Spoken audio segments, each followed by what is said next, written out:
Welcome back to Top 5. My name is Chance Brown. I'll be your host for today. Joining me is Trevin Oberkrom with CB&A Realtors.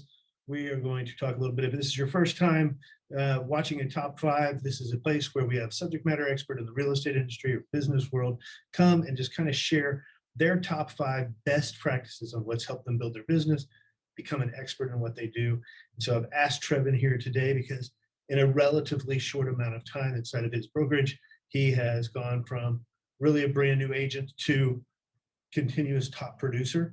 And so we want to talk to him a little bit about what helped him build his business. But first, let's get to know Trevin. Trevin, introduce yourself. Tell us a little bit about you, how you got into real estate. What'd you do before? Those kind of things.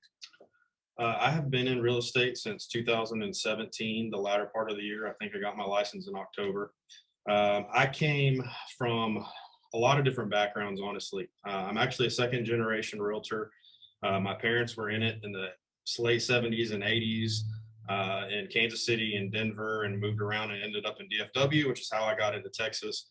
And I just tried to find my own path. I didn't want to follow down and be the same as my dad. I wanted to do my own thing. I got into the corporate world, working in a large manufacturing company in DFW for about 8 or 9 years. And then I was in the television production world for 7 before I got into real estate. I was producing TV shows for the outdoor industry, and the commercial market, things like that, they just kind of tapered off as the internet became more popular and the on-demand stuff became more popular. And I knew that I needed to be proactive and find something that was going to give me some longevity and not get caught in a bad scenario, I guess, if you want to put it that way. But once upon a time, you literally just hunted and fished. You hunted and fished for a living, right? All over the country. Yeah. It wasn't It's not a bad gig. Yeah. I mean, seriously, that doesn't suck. Yeah. So cool. So you got into the industry. You didn't know much about real estate. You had a marketing background, which helps always, right? Absolutely. But what were some of the things? Let's just start in on your top 5 here. Some of the things that really kind of helped you build from 0 to now almost every month you're in the top producers list here. I would say probably the biggest thing for me is I'm very driven, and I'm not somebody that really has to be micromanaged. I hold myself accountable, but I'm also super humble to the fact that I know that when I first got into this, I was a sponge. I wanted to literally ask questions from everybody that was where I wanted to be. And I was humble enough to say, hey, I'm a nobody. What can you tell me? And I would take any little baby tidbit, whether it was this small or this big, and try and take something from it and put it into play as quickly as I could. And I really just did that for my first probably 6 months in the business, was just trying to be here in this office every solitary second that I could.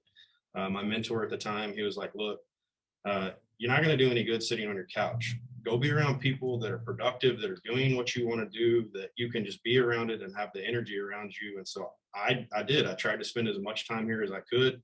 I had people that I could ask questions to, that they're pushing me, kind of giving me that drive. And that was one of the biggest contributing factors for me at the very beginning. So surrounding yourself by people who were where you want to be, and kind of just learning from what they're doing. Absolutely. You know, the interesting thing about that is I did exactly the opposite until I hired a coach who told me to go hang out with realtors. And I was like, I don't want to hang out with realtors. Why the hell would I want to hang out with realtors? They're not going to buy a house from me. And he's like, no, dummy, because you can go and you can learn and you can see what the best in the industry are doing. And that's when I started getting involved in real estate stuff, outside of just trying to sell people homes. Yeah. And it's true. I mean, it's the old parable of iron sharpens iron. When you see what the best are doing, you learn from it. I was emailing earlier with Chris Smith, the curator, and Chris had a blog back in 2007 through 10 or something like that. That was the tech savvy agent, because it was an industry that didn't have a whole lot of tech savviness. Yeah, for sure. You think back then, like Zillow had just really become a thing. There just wasn't a lot of tech, and Chris was at the forefront of it. I stole everything I could from him. So whether it was, yeah, absolutely. So whether it was, somebody that I was working with inside of like HAR or something, because I didn't have a big brokerage to go into, or it was finding people online who just had great ideas and stealing the shit out of them, making their own. Absolutely. Sure. So surrounding yourself with the people who you want to be like and learning from them. That's first on the list. Yeah. What else? Number two, really for me, is once I got pretty comfortable in the real estate world and necessarily what I was up against every day, whether it was on the buyer side, seller side, uh, prospecting, whatever that was, I tried to just be who I thought the industry thought I was. So my dad, right? He was in real estate. He was always dressed to the nines, button down shirt, pleated pants, all of that stuff. So my first year in the business, I was running anywhere that I got a potential lead. It didn't matter if it was Galveston, wherever it was. I was running around. I was running around in slacks and a button down, and just was uncomfortable, sucks, right? sweating to death in the summer. And I was like, "What in the hell am I doing? This isn't who I am. What's going on?" And I talked to Bill Graff, who is one of the agents that's been with us for a really long time. And he's like, "You've just got to figure out who Trevin is." We were playing golf over in Longwood one day, and he's like, "You need to just figure out what that is, and things will just develop for you." And I really took it to heart. And I'm pretty low key. I'm real easygoing. I'm shorts, tennis shoes. I am who I am. Black and white. You either like me or you don't. It is what it is. And so I got comfortable with that. I figured out who I was in this business, and I just ran with that. And funny enough as it is, everybody used to kind of joke that I was real serious or didn't take any BS or whatever. And that, unfortunately, well, no, maybe not unfortunately, but jokingly ended up turning into the tagline of our team. Right. And so it just kind of stuck. But since I figured out really who I was, what I was trying to accomplish in this business, it really was kind of that next step that helped me then figure out where I wanted to be and not just what I was doing every day. At that point, I was just literally, I'm just trying to get a contract. I'm just trying to find a sale. I'm just trying to find a prospect versus where do I want to be in 3 years? Where do I want to be in 5? Stuff like that. Yeah. So I think you brought up a couple of really good points there. This industry is one where there's a lot of comparison, right? Like people are always comparing themselves to other agents and the things that they're doing. And part of that is because by our nature, we tend to be relatively competitive people. Absolutely. Right. But the other is there's a race to try to get that next thing. And so, I joke about the people who are always taking like model photos and Instagram model photos and stuff like that. Because, if I did that, I would make funny ones, right? Like beer belly hanging out, that kind of thing. But if that works for them, that works for them. It's just being true to who you are. And I think that's the key because, whether it's people who are afraid to get on video because they don't like the way they sound or they don't like the way they look, you may be funny looking and you may be funny sounding. It's possible. Your client's going to find out. Like you're going to meet them and they're going to find out that you are in fact funny looking or you are in fact funny sounding. Just get over it and move on. That's who you are. Just own it and let's go.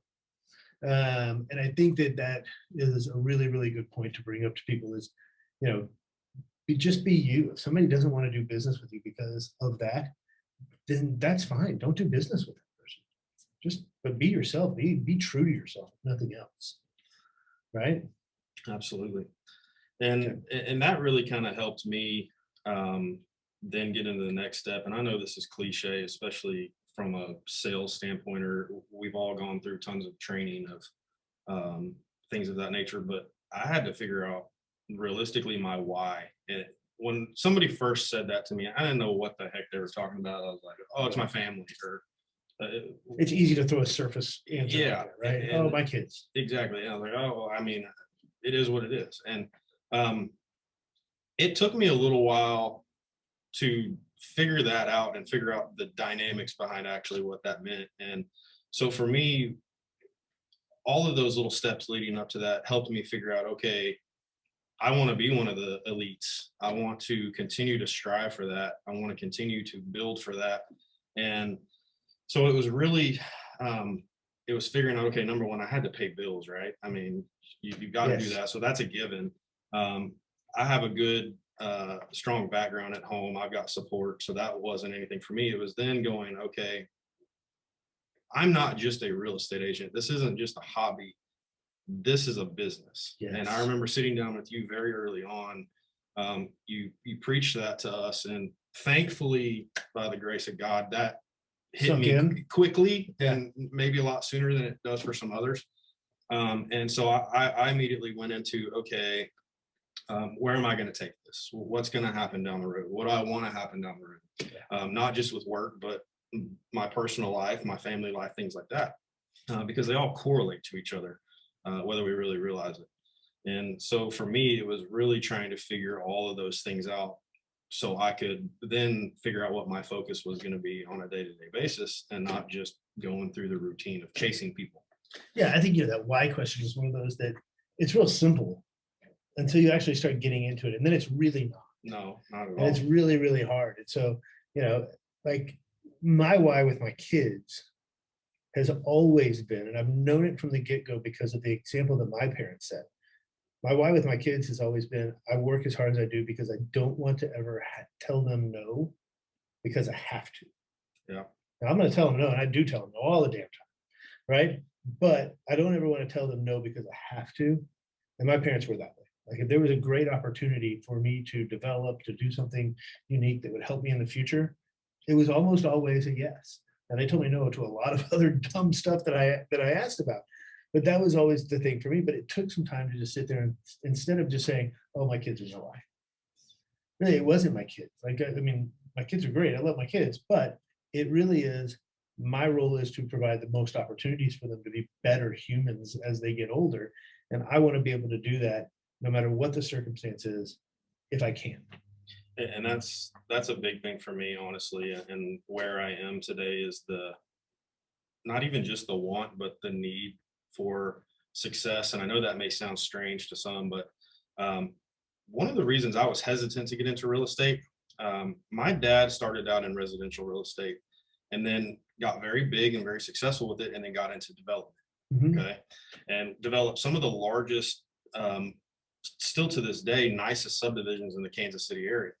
Well, over the course of about 15 years, he was a millionaire, lost his ass, and was a millionaire and lost his ass again. Yeah. In that span of time. Yeah. And so for me, when I was a little kid, I went from hearing stories and seeing things of anything and everything you can imagine to, I mean, pinching pennies from a thing. And so for me, there was a underlying need to be successful with this business. Not just from a financial standpoint, but after going through industries that I never was really happy with, I needed this to be the thing that was going to pull me to the steps of where I wanted to go in all aspects, financially, family, etc. And so I really pushed that when I got into this to figure out really what that meant, where I was going to take it, and what I wanted to provide for my family. Our Rugrat's going to be out of high school in 6 years, and we're going to be in our early 40s. And I'm like, well, I want to travel. I want to be able to go do things. So how the heck am I going to figure out a way to create that for my family? Right. And so those are some of the underlying things that pushes me for my why. It's not just solely financial. It's being able to have those experiences, because I didn't get that with mine. My mom worked her tail off, but we didn't have a lot. Right. And so I want those things, and those help me to stay grounded on a regular basis to be able to do and provide for them. So since we're on the note of like cheesy questions and like motivational speakery, what's your why type of stuff. So you talk about these things that are, I'm working hard now for the future. Do you, as part of either a daily routine or anything like that, do you vision board? Do you have like visualization app, any of those kinds of things in your business? Or do you just sit there with a picture of like Italy above your computer, or I don't know what? No. So ironically, I guess about a year and a half in, I read a book called The 7 Levels of Communication. Great book, by the way. If you haven't read it, it's for sure awesome. I've shared it with all of my mentees stuff too. It was a game changer for me, just I guess mindset wise, if you want to put it that way. I read that book and it clicked for me. I had real bad, I had wants, but I didn't have productive habits, I guess, if you put it that way. And this book was underlying the fact that, I mean, yeah, you have the freedom of schedule and you can be your own boss and whatever. So if you want to sleep in, you can sleep in. Well, the thing that I guess really triggered for me is um, the most successful athletes that have ever lived, the people that are incredibly, incredibly successful in any industry that they're in, they all have very precise habits, routines, schedules, time blocking, whatever you want to refer to it as. Um, and I honor at the same time I was reading that book, I ended up uh, watching a documentary on Michael Jordan and Kobe Bryant about how insanely regimented they were from the second they woke up to the second they went to sleep and how strict it was. Well, that book was detailing the same kind of mentality with it. And ironically, when I got finished with that, I challenged myself that I was going to get up at 5 or 5:30 every single day.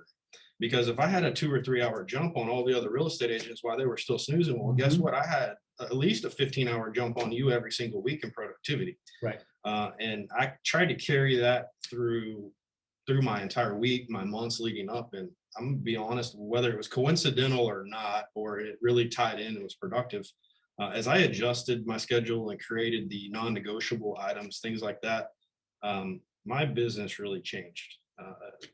Definitely in a positive direction. Yeah, it's amazing. So as part of my morning routine, I've taken on the challenge of with the greatest salesman in the world, reading each scroll for 30 days, 3 times a day and all that. And so the first scroll is exactly about that. It's I will form good habits and become their slave. And that's the difference between successful and unsuccessful people is that successful people have great habits. For sure. And one of the habits I'm trying to form, I'm not going to tell you that I'm perfect at it by any means, is that getting up early part. Yeah. And on the days that I do, and I take some time to myself to get the day started right, it makes just such an enormous difference. And I say that as a longtime night owl. People get emails from me at 1, 2 in the morning. That's the norm, and I'm trying to change that up. So yeah, that's great. All right, next up on our top 5. For me, really was kind of tying into the tail end of that. I'm a very, very habit driven person. I don't do well with the just fly by the seat of your pants improv life. Like it almost gives me anxiety and stresses me out, and I'm not productive. Right. If you turn me into a living ping pong ball, I'm a disaster. I'm one of those people that, like, when I come into the office here, I get in at least a half an hour or so before anybody else that I'm going to cross paths with, so I can get myself situated, get into my times that I can know this is not interrupted. I can get this done, this done, this done, and this done. And kind of like you said, I have my days where I'm not perfect with it, but I can easily see on those days that I lean away from being strict with my schedule. There's not as much positive that comes from those. Where on the days that I go, okay, I have non-negotiable prospecting at this time. I have class at this time. I am going to make all my phone calls here. I'm going to follow up here. I'm going to do my emails here, which I'm going to say was the most difficult frigging thing in the world for me was phone calls and emails. I was new. I was just about to ask you. Yeah. One of the things that people, I think one of the traps that people fall into is when you're new, everything's urgent, right? So everything's got to be answered right now. But the other part is I've got this thing that I'm going to do and I'm going to block it out of my schedule, but I'm going to leave my email open. I'm going to leave my phone on. I'm going to leave Facebook open, whatever it is. And you're just asking to be distracted. Oh yeah, without a doubt. Right. So how do you force yourself to kind of, I'm laser focused on this. Do you set time limits? Do you what happens there? So I'm a spreadsheet nut. Everything from my prospect, keeping track of them, to scheduling wise, I do in Excel or on Google Docs. And I try to, we talk about in real estate non-negotiable stuff all the time. I tried to make sure all of that stuff was literally laid out to where I understood from time to time, and I would set alarms on my phone and I would literally turn that sucker upside down and put it away from me, because I knew if I could see something or saw an alert pop up that it was game over. I would be chasing squirrels. Right. And so it was really trying to figure out, okay, majority of the time we show homes is in the afternoon or evenings or whatever. So I was like, okay, I need to get all my non-negotiable stuff done earlier in the day so I have less of a chance that I'm going to interrupt that or screw that up. Because I know if I put it in the afternoon, all of a sudden a showing is going to pop up, and the next thing I'm not going to do that, and then I haven't prospected for 6 days. Right. And that's Because a it's card. the easy thing to give. It's the easy thing to not do, right? Absolutely. I mean, nobody loves to sit down and prospect. No, it's not. And you can easily see with your business, especially if I look back over the course of months and even the years. One of the cardinal sins that we get into as real estate agents is we get 3 or 4 things going all at one time, right? We're working with a bunch of clients, we're getting overwhelmed, there's so much going on, we don't want to drop the ball. Well, the one thing we do drop the ball on is continuing to call people or follow up with people from before to continue to fill the pipeline for when all those deals are done. Because next things you know, you're literally done with all 4 deals, and then you're sitting there twiddling your Like, thumbs. oh Like, shit, hey, what comes next? Yeah, well, what am I And going then to you do see now? those big peaks Yeah. and valleys and production and income. And kind of leading in for me with that is that was stressful for me because I have always come from even financially in the years past, it was always you had a paycheck that came Right. in on a regular basis. So one Yep. of the, I guess the goals that when I sat down with my wife as I got further into things is one of my goals was I was never going to go a month without a paycheck because I wanted to treat this literally like a sustainable thing and not I got to stockpile stuff for 6 Mhm. months and then we'll just pull off this fund. So for me, that was one of my next goals early on was I'm not going a month without a paycheck, and then whatever happens beyond that, I can scale up and develop, etc. Yeah. I remember when we first got started, my wife was working in a place where there was a paycheck. So worst case scenario, I mean, if you wasn't making much of a paycheck, but worst case scenario, we knew that our mortgage was going to get Yeah, paid that for sure. right? And when things really started to kind of click, and I felt like, not that I had made it in the business, because I don't know that you ever really feel like that, but I felt like, I was going to be doing this for a while, right? Like I could see further down the road. Um, that was when we kind of set the goal of, okay, we're going to close 2 transactions. And that way, that amount of money based on average sales price and all of those things, not only does our mortgage get paid by her, but we can live relatively comfortably on those dollar amounts. We're not going to be, making huge investments or anything like that, but we're at least going to be able to live a lifestyle that we like to live by doing that. And so that became the goal. So Yeah, for me, that was kind of the leading factor with stuff. As I kind of mentioned earlier, the hunting industry that I was in at the beginning, it was decent from a fruitful standpoint of finances, but as things progressed, it got worse and worse. And I got tied into some business deals that really weren't all that productive, and ultimately probably could have been the end of me and a lot of other things in my life. And so my wife was kind of the breadwinner there for a while, Oh, yeah, keeping us me afloat. too. Same thing, like Yeah. right. So keeping the mortgage paid, keeping food on the table, all of that stuff, and I would contribute as things came in. And that was one of the promises I made to myself was I was going to pay her back for that because she carried a lot of load that it's difficult to put that all on your It's shoulders. stressful. And while it was hard to show appreciation when you're not Right. showing it financially, I tried to. That was one of my goals for down the road. Is like I'm going to get her the hell out of there. She's going to be paid back and be able to kind of go for a little bit, and just take it easy because that's a lot to carry for a family. And I can thankfully say 3.5 years into this that my wife left her job of 15 years about a month ago. Yeah. And I am not nervous to carry the load. I'm not Awesome. frightened to be responsible for all that. I'm in a position where I know that I can comfortably do that and we don't have to sabotage our lifestyle. And so those are the things that continue to push me to think, okay, what's my next plan? What's my next goal? Right. Because if you can get to those attainable things, it at least for me, it drives me to push on to the next. Absolutely. Yeah. And I think, there's also a piece of it that you look back at those days, right?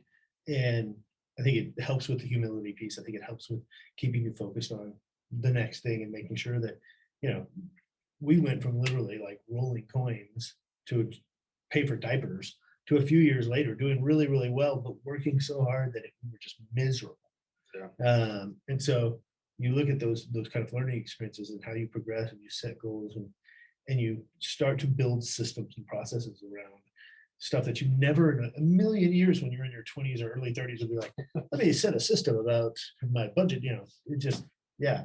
But it's a huge difference maker, right? When you set those things up and you start to achieve them, I mean, it is big time. the confidence level just snowballs. It has, and it's made, honestly, really in the last, I don't know, maybe not even 12 months, but I mean, 9, 12 months.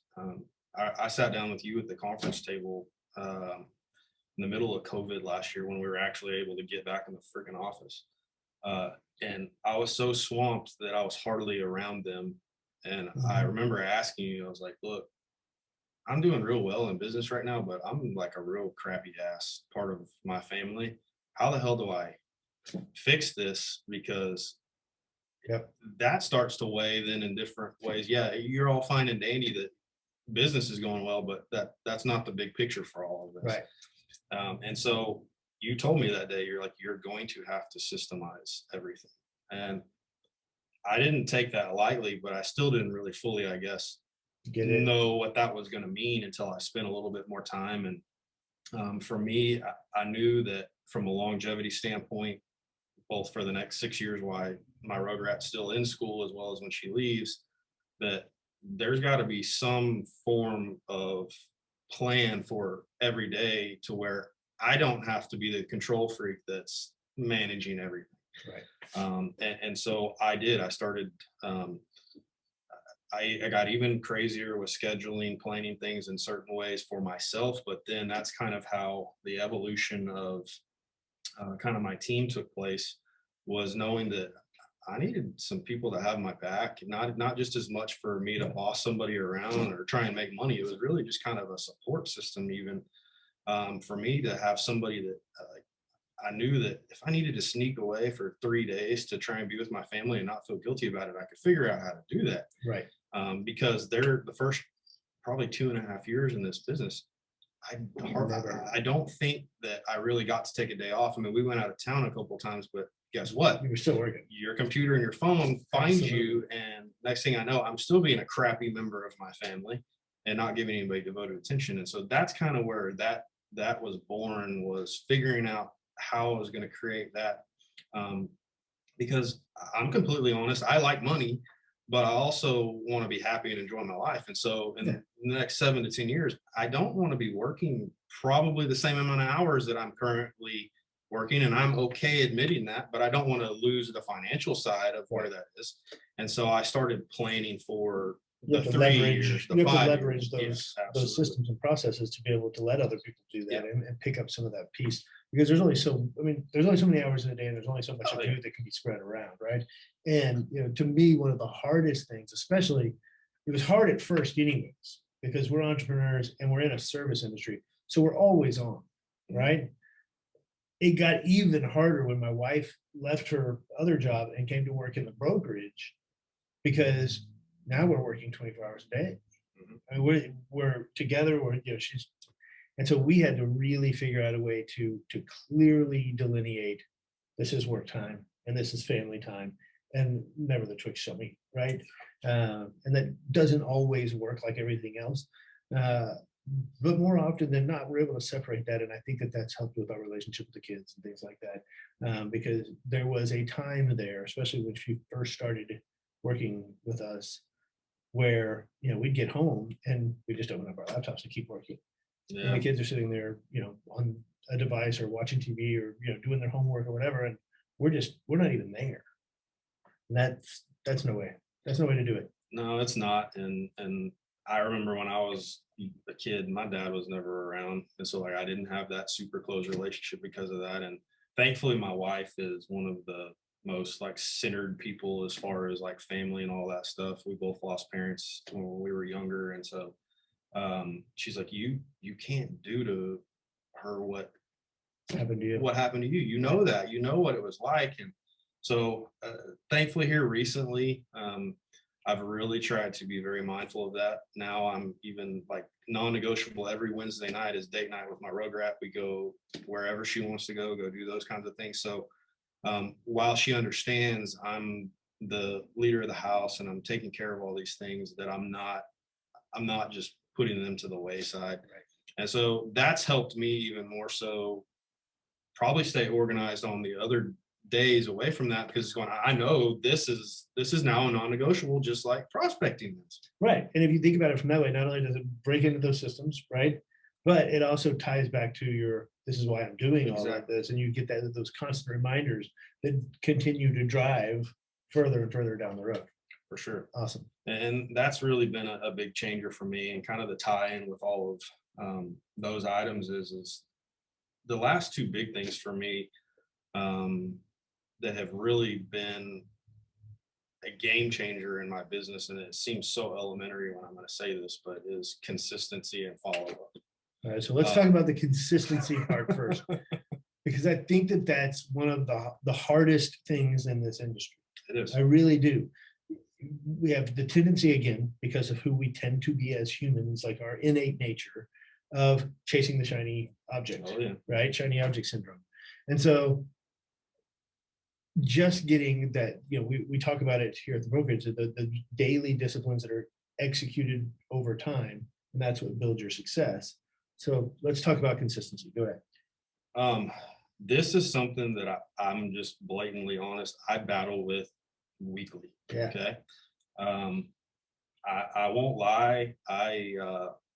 Funny enough, I'm not a night owl. I've joked with my wife for years. I'm like, when the rugrat goes to sleep, do I get to go to sleep too? No, that's not how that works. Well, so for me, I have always gotten tired more at nighttime. And so for me, I don't want to keep up with a few odds and ends in the evenings. Well, we're realtors. Guess what?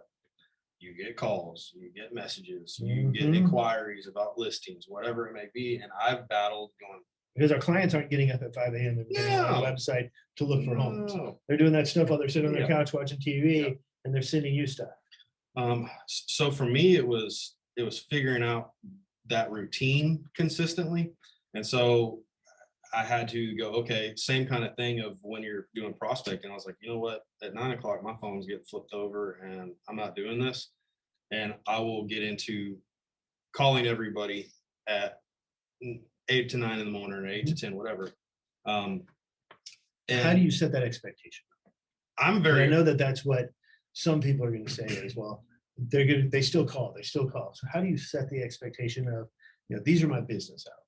So again, I'm pretty black and white. I don't have gray area with anything. And I'm very vocal about that with my clients, whether I've known them for however long or I just meet them.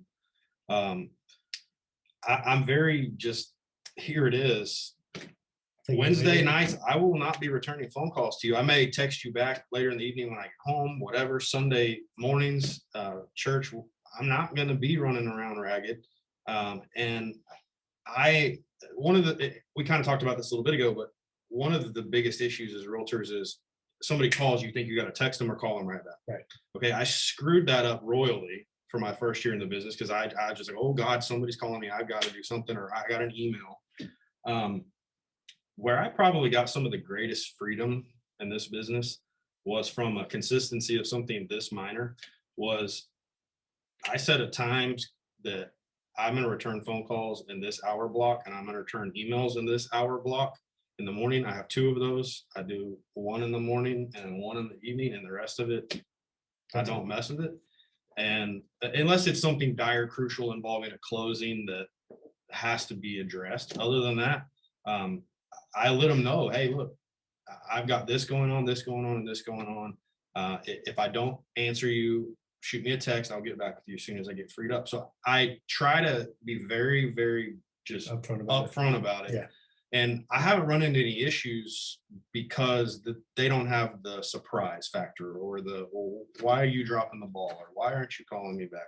So let's pull the thread on that for a second. Okay. Because I think that one of the reasons why a lot of agents, specifically new agents, I think one of the reasons why a lot of agents are hesitant to do what you're talking about is the fear of the client going to work with someone else, of losing the piece of business, or something like that.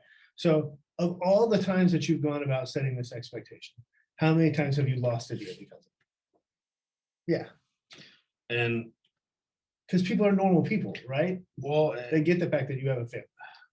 so I'm a firm believer, in all honesty, that people are going to sense your expectations, sense your feelings on something.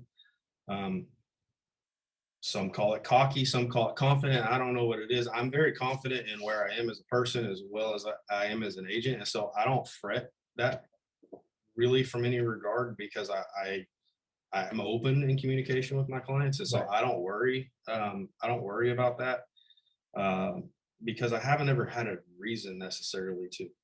Right. If I started losing clients left and right because of my actions, maybe, but I think that there's a piece of it that the client actually respects you more. yes, if Right. you're telling them that you're involved with your family, you're doing these things, you're showing attention to other clients that they want that same Mhm. respect. Well, he's not going to interrupt them to call me back.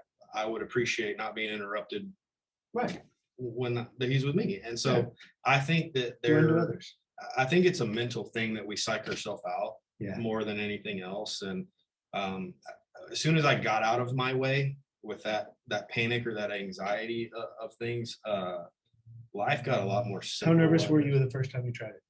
Oh God, I mean, it was Right. bad. But it's the first time you do anything. The And first- that's the trick.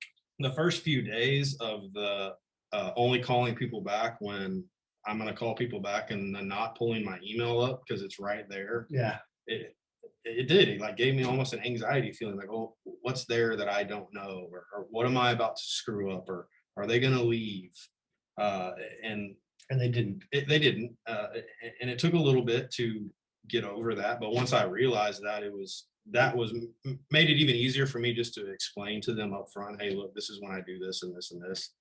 So just expect this. And Right. to this day, I've not had any issues, but it's created the freedom that I've needed in other aspects of my schedule and things like that, which has allowed me to have what I call more productive time throughout my day. And you're probably getting more done in that productive time.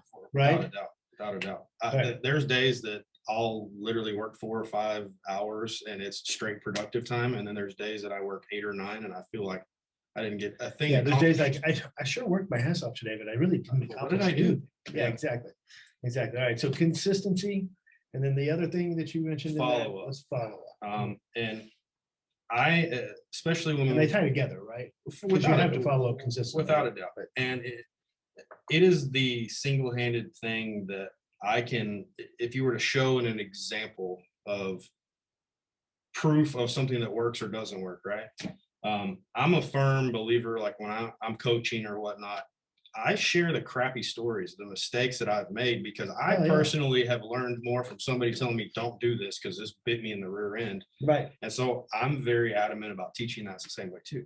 Well, follow up has been the one thing that I will never forget. And it's something like there's still times that it bumps me but I quickly can pick myself back up.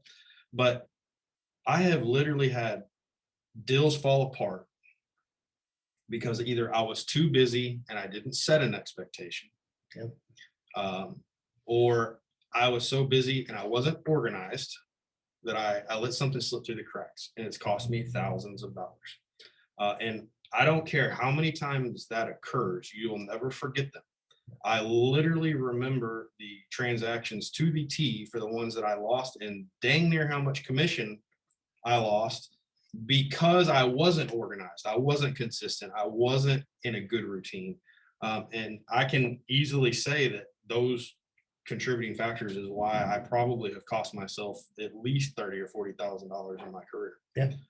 And I know that other agents are like that too, but you'll never forget those things. And I guess thankfully for me is it does stay in the back of my mind, which helps me when I do drop the ball a day. I'm like, oh crap, I can't do that again. Or It's guess never what? it's never the easy ones where nothing No. ever happens. We don't ever remember those. No. It's like, yeah, I did that. But it's the ones that are like, Yeah. holy crap, I made $3 an hour on this transaction, right? Those are the ones we always remember. So walk me through what follow-up looks like, either in a transaction or with a prospect for you. Are you using a CRM? Are you using what kind of systems are you using? Is this phone? Is it email? Is it text? Like, what does that really look like?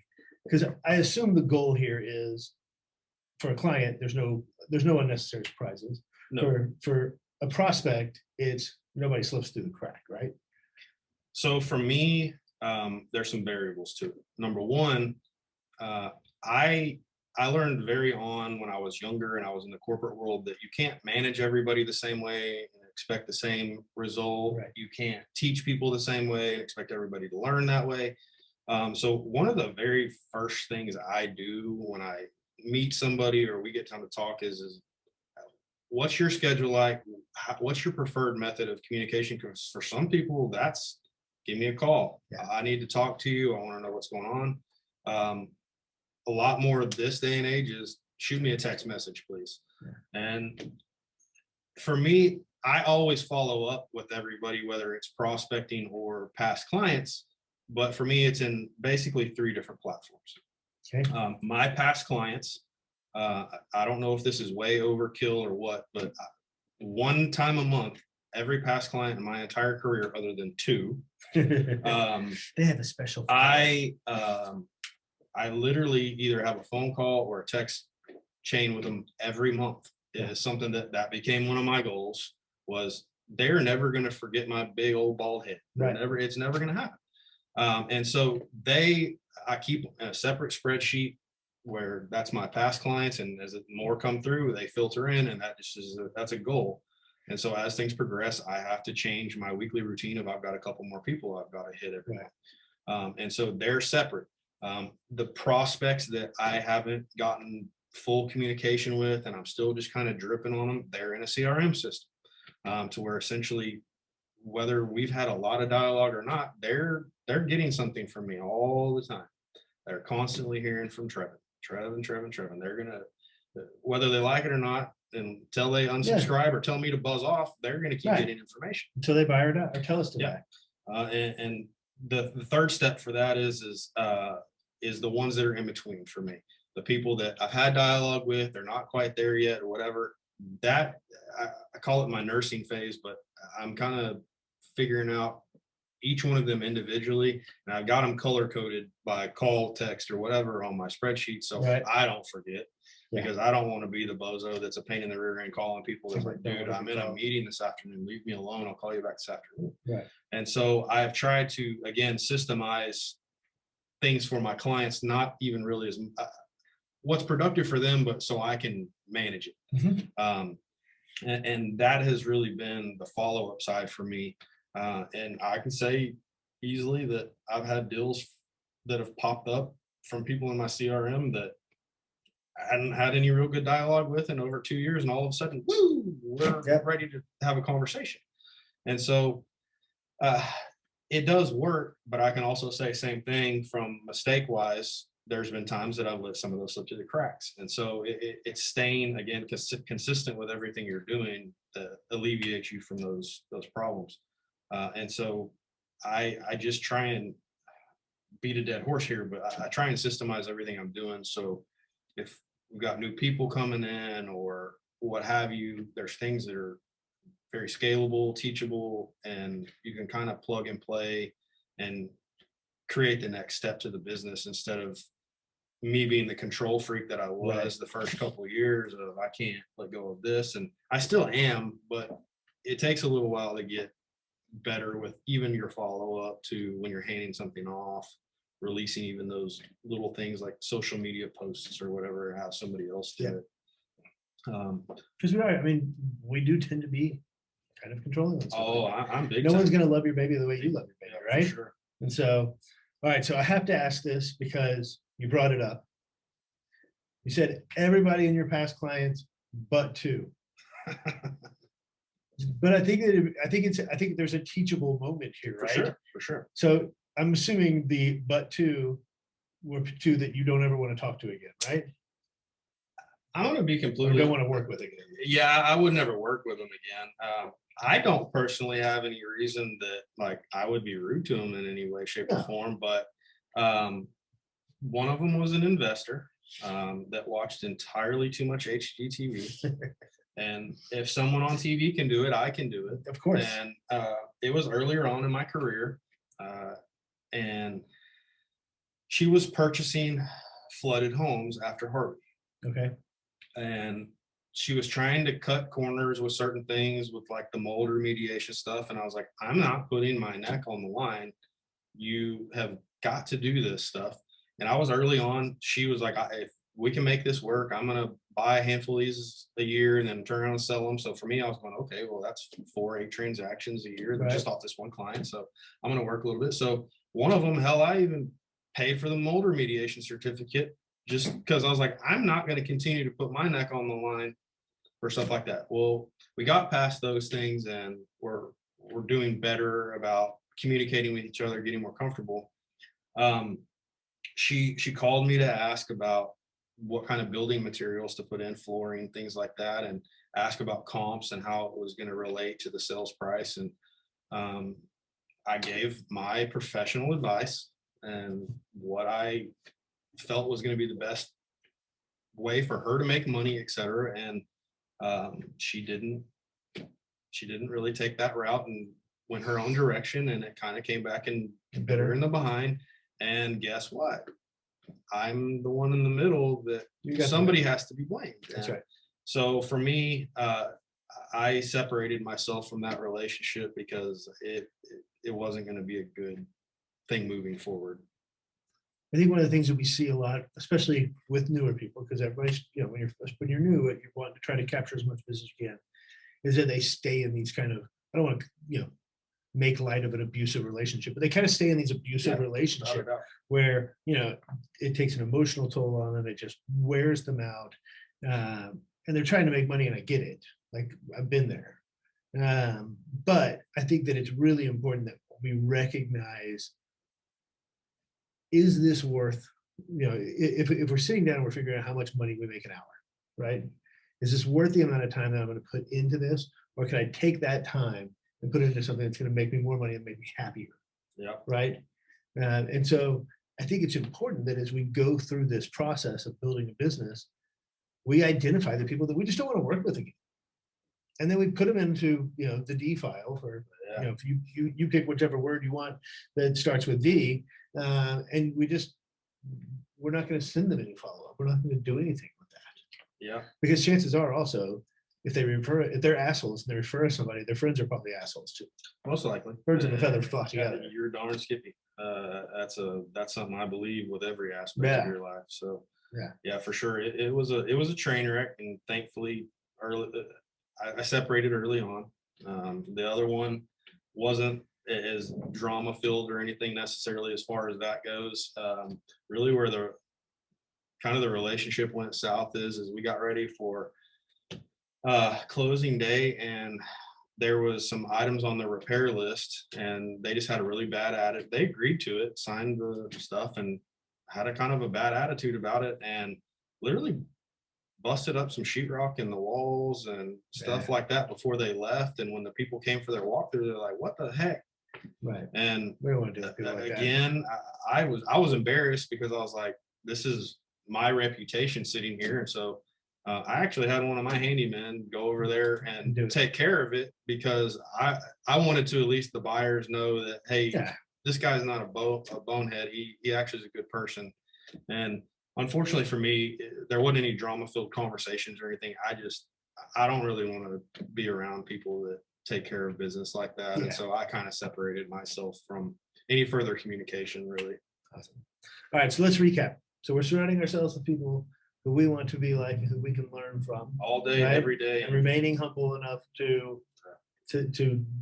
actually sit there and learn, admit that we don't know, which is tough sometimes for people. One of the biggest battles we have as agents is, I think, being coachable. And that's not necessarily like a hiring a coach thing, but like actually when somebody tries to open their heart up and explain something to you, legitimately listen. Yeah, I think that relates to two things. Honestly, number one, I think that's for a lot of people in this industry, they have very low self-awareness, right? And so I think that if there's a skill that we could perfect, it's really taking time to be honest with ourselves. And again, going back to what you said, be true, which is number two on the list there. Be true to who we are and understand that there's some things that I'm good at, and there's some things that I'm real bad at.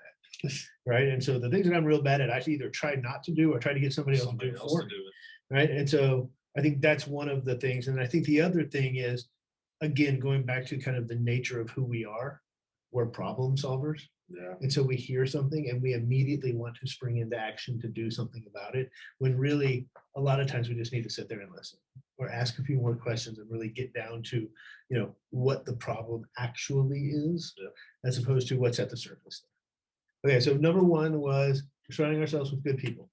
Number two is we know our why. We're being true to ourselves, right? Number three was really being regimented with scheduling in business and in personal life. All day, every day. Be consistent and never let follow through slip through the cracks. You don't want to lose thousands. Yeah. Learn from me, for the Lord's sake. Don't do it. I mean, never forget. Yeah, exactly. I think we've all been there though. So awesome. Thank you, man. This was great stuff. Appreciate Really, it. Very I appreciate much. it. Good being here. So thank you for watching Top 5. We'll be back with another episode soon. Have a great day.